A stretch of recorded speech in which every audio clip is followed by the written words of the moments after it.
Cheers. So welcome back. I'm here with my friend Brenden, my good friend Breden Brain.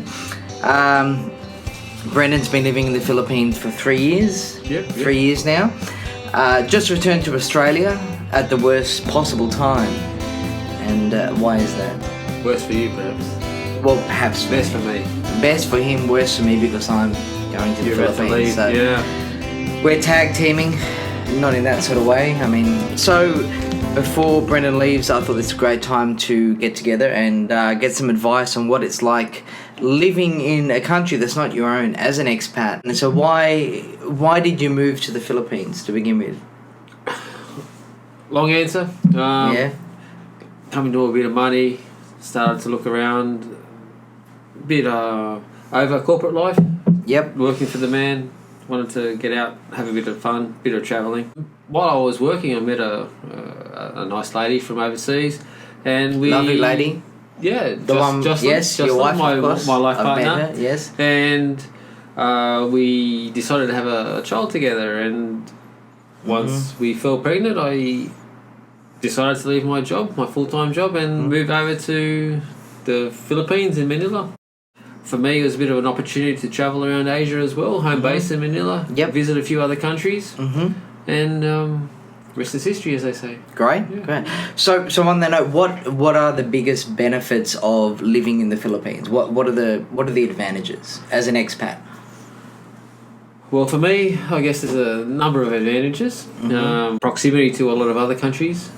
Manila is only a couple of hours flight away from Hong Kong, China, Indonesia, Vietnam. So it was a good home base. Foremost was the price. My rent was a quarter of what I would pay in Australia. Okay. Can you tell us what that is? What are we roughly? It fluctuated with the exchange rate. Let's say about $420 a month, Australian dollars. Okay. So that's less than what I'm paying per week in Sydney, for example. Yeah. Beers in Australia would be, let's say, well, we just paid $5 for a beer. In the Philippines, it would be $1.50 for a beer. And so just the cost of living, the standard of living was a little bit less than Australia, but still worth it. You save a lot of money by living overseas in Asia anyway. Yeah. What about the negatives? So what are the negatives about living in the Philippines? Once you've grown up in Australia. Yeah, I wrote a blog piece on exactly the same thing. 10 things I hate about Manila, and I was there for a couple of years, and a few things didn't have Heath Ledger in it by any chance? We're getting to no. Okay. Smog was the number one thing. Yeah. Yep. Traffic.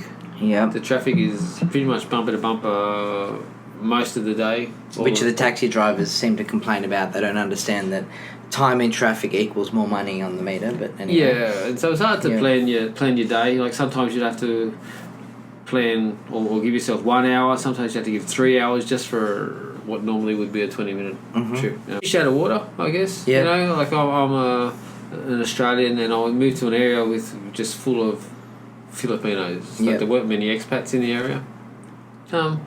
That wasn't so much a negative. I did feel a lot of love, or a lot of I was made to feel quite welcome by a lot of the locals. Did you ever feel in danger in the Philippines at all? Did you ever feel like you were, I don't know, it was a somewhat unsafe place to live as an expat? The quick answer is no. Okay.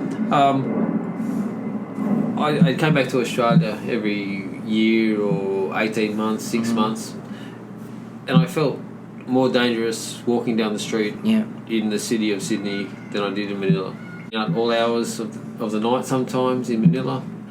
Come home, never had any sort of violence towards me. I never felt unsafe. No. And you used to take the shortcut home as well by jumping fences and walking through vacant land, much to the disgust of the local security guards, but they seem to be understanding of that because, you know. Yes, I did that on a number of occasions, because, you know, you get a few drinks in you and you don't want to take the shortest route home. Right. Yeah.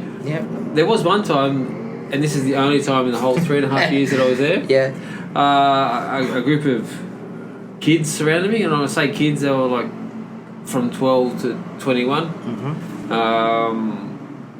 And and they were asking me for money. Like they started off, I guess it was begging. Yeah. But then it turned into a bit more serious than that, and they did grab my iPhone, and they pulled it out of my pocket. Like, it wasn't confrontational. It was more just opportunistic, I think. Yeah. And they grabbed my iPhone, they ran, and I actually chased them, and and I nearly got to this one. One of the older kids. He was probably about 18, 19, and he flicked my phone out across EDSA, one of the main highways in Manila. Yeah. And I went skidding across the road, and 5 lanes of traffic sort of stopped, and they waited for the Westerner to run across the road. And I got my iPhone back. So he gave it back to you, or you doing? He flicked it away, so I didn't. He discarded the evidence. Yeah, and they were a group of gypsies, I think, like for want of a better term. I've never seen them in the area before. I've lived in the area for 3.5 years, and I think they were like travelling from town to town, and it was just one of those things. And it wasn't aggressive, it wasn't violent, but that was the only negative thing. Okay. So, I mean, for, the readers that follow Road Less Travelled, you'll know I've also spent a lot of time in the Philippines. I've spent a lot of time, particularly working in the customer service call center industry, trying to, train Filipinos or educate them on communication skills with Australians, which, in my experience, and this is no disregard to Filipinos at all, it's a challenging experience to try and match at sometimes the way that Australians talk to the way that Filipinos talk. Sure. So I mean, do you have any funny stories about having to deal with Filipino culture? I found that the older Filipinos were less versed in English. So the younger ones, because they got taught in school, I don't know when they started teaching English in school, but they were right on the money. They knew how to converse with you. What I did find funny was when I initially went to the Philippines was people tended to push in a lot. Yeah.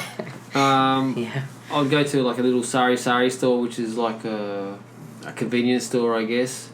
And you get to the front of the line, and then some other gentleman would come across and with his little 20 pesos and jump in front of you. Yeah. And I used to just let it be.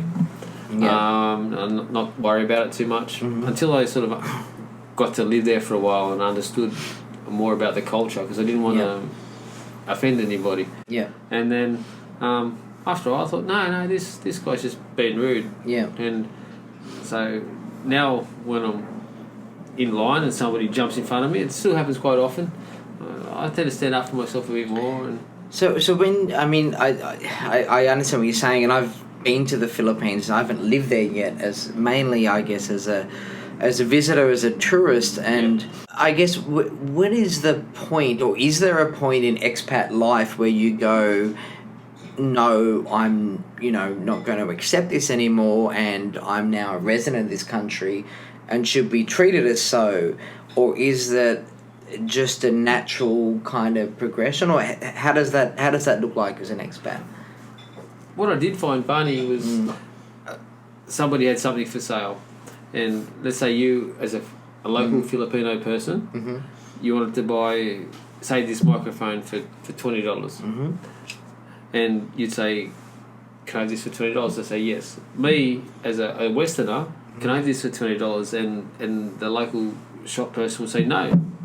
Well, they wouldn't say it, but in the head they'll say, no, you can't have this for $20. You're a Westerner. I'm charging you $40. And I'd say, can I have it for $30? And they'd say, no. I would sell something to a local cheaper than what they would sell it to you. Even though they're probably making more money, but they would deny me just because I was a foreigner. Yeah. Which was very, still hard to get my head around. Yeah, I think it's funny. I don't know if that happens to an extent in Australia. We have such fixed prices, but when you travel throughout Asia, you travel throughout India, and even parts of Europe, South America, it's I don't know, people, it's almost accepted to have two prices. I went to an Indian temple once, for example, where a guy asked me to make a donation Sure. and it wasn't it was meant to be a donation, and he showed me a list of the people who'd written how much they would donate as well, and I said I looked, to be honest, for the lowest number because I wasn't cheap. I didn't have a lot of money at the time, and I offered that, and this guy literally had the exchange rate in his head of the Australian dollar versus the Indian rupee, and he guilted me saying, "Oh, but in your country, this is only $1. In your country, this is only this much," and it almost works because you think, okay, well, that makes sense. You relate everything back to your original currency. Yes, yeah. And you think, oh, it's only $2.50. So how long did it take you in the Philippines before you stopped translating Filipino peso into Australian dollars? It's hard to say exactly how long, but yeah, let's say roughly 6 months. Okay, yeah. Where everything I would translate back to the Australian dollar and think, well, that's good value for money or not. But then I started to divide everything by a quarter. The local Filipino person was getting paid a quarter less, and the rent was a quarter less. So everything should be sort of retrospectively a quarter less. And I guess there's a point when you're a resident of a country, you shouldn't be expected to pay a tax when you live there for 3 years. I mean, not a genuine tax, but a foreigner tax. I call it a foreigner tax or a white guy tax. Yes, or as they call it, a long nose tax in the Philippines. Yeah. Sometimes as well. And I say that with all due respect as a Filipino wife, but And on the flip side of that, quite often I overpaid and I didn't mind overpaying. Yeah. Haggle, but not to the point of that person was going to lose money. Yeah. You haggle a little bit just because it was customary. Yeah. But sometimes you still overpay and you knew you were overpaying, but you didn't mind. There's lots of people that do beg. Yeah, yeah. And they ask for money. Yeah. And those people necessarily didn't need the money as much as the ones that didn't beg. Mm-hmm. Yeah, Quite often the people that didn't ask you for the money were the ones that you felt more comfortable giving it to. Yeah. If that makes sense. Yeah. Like, they weren't in your face and you would know that they would be getting the money. We gave a guy a peanut butter sandwich once. A peanut butter sandwich didn't mean a lot to us. Yeah. And his eyes lit up. And he thought it was Christmas, Yeah. And so I'd much rather help out the people that seem to be in more genuine need than the people that come and ask it. Yeah, no, I agree, and I think that's similar in a lot of other countries in the world. I do think if you'd given him a Vegemite sandwich, it may have been a bit different, but anyway. Slabby thing. Salty. Anyway, can you tell us a bit, how did you keep yourself occupied while living in the Philippines? Well, I was having a career break at the time. Yeah. So taking a couple of years off corporate life. Yep.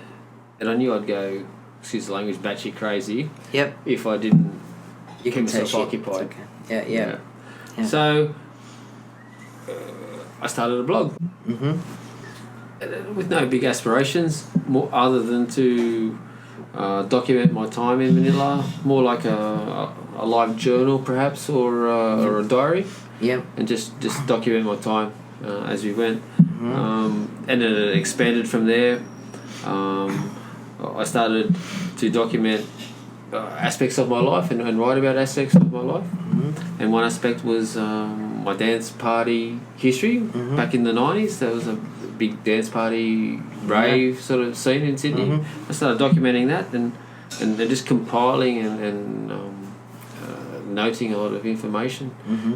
And that sort of viral might not be the right word, but it really took off, and I was getting 150,000 hits in 6 months. Great, yeah. And you can check out the links to Brendan's blogs in the notes of this video and below. But I mean, I guess travel is. I mean, everyone who follows me and Brenden and I are very similar in terms of understanding the importance of travel and writing about your experience. With Sydney Rave History, I mean, how did you find authoring a blog like Sydney Rave History, but being in the Philippines? Was it difficult, or didn't make a difference? I felt it was an advantage in that I was sort of somewhat removed from the whole situation. Yeah. And it was like my office. I was on the computer. Yeah. I was liaising with other people via Messenger and Facebook back in here in Sydney, and I've made some fantastic friends I otherwise wouldn't have made. Yeah. I don't think it was a disadvantage in this day and age. Yeah, Just due to the technology that we have. Yeah. I think, when you look at a lot of the big news publications now, even in Australia, News Corp, Fairfax, etc., it's like, it's I think it's moving more away from journalism. You study journalism, you be a journalist, and that's what you write to contributors. And I think with technology now, you can do that anywhere in the world. Sure, yeah. Do you have any regrets for moving to the Philippines? No. Is a short answer. Yeah. I loved every minute of it.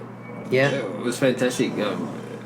Meeting new people. The Filipino people are such a friendly people, or a group of people. The society was great. Yep. The only downside is minimal. Was I guess I've been out of my corporate life for 3 years, or out of work for 3 years. Yeah. And that might hamper me when I try to get back in, because in 3 years you learn a lot. Yeah. And being out of that sort of loop, it's more about being static, and you don't. Yep. You're not learning or progressing in corporate life. Yep. But then again, on the flip side, I've learned so many things about Photoshop, search engine optimization, blogging. If you ask me, would I do it again? I would, in a heartbeat. Yeah. In the last 3 years, I've been the Great Wall of China. I've been to Xi'an and seen the Terracotta Warriors. Yeah. I've been to Hong Kong, Macau. I've seen all the ancient Macau. I've been to Cambodia, Thailand. Yep. Like you can't put a price on those sort of experiences. Yeah, no, I agree. I think it completely shifts and it changes your mindset. You never see your own life the same way after that. So I guess finally to wrap up, for anyone who is looking to be an expat or relocate to any Asian country, what advice do you have? Lots of little bits of advice. Yeah. I guess. Make sure you have your vaccinations. Learn about how to save money banking wise. Yeah. Because getting your money from your country into the local currency can be a challenge. Know where you are. So be aware of where you are. Mm-hmm. Like things like, and even a simple thing like carrying your wallet in your front pocket, or not having your headphones on in some areas, just so you're aware of your surroundings. Yeah. Do a bit of research. Find out where you're going to, what the dangers are, and try to work around it. Yeah. So if someone's sort of thinking about it, but a bit worried about taking the risk, is it worth it? I think so. Yeah. It's hard to say no, because I did it, and I've sort of never looked back.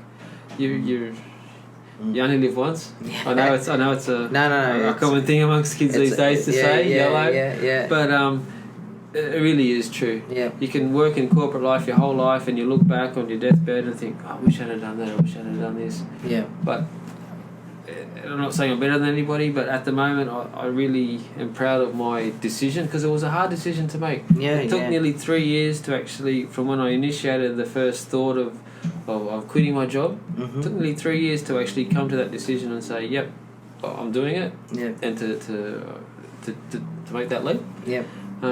And I've got no regrets at all. I'm glad I did. And you'll be surprised where life can take you. You don't have to have everything planned out before you do it. You just got to make that initial step or that initial decision, and then your life will just work around it, and things have a way of just working out.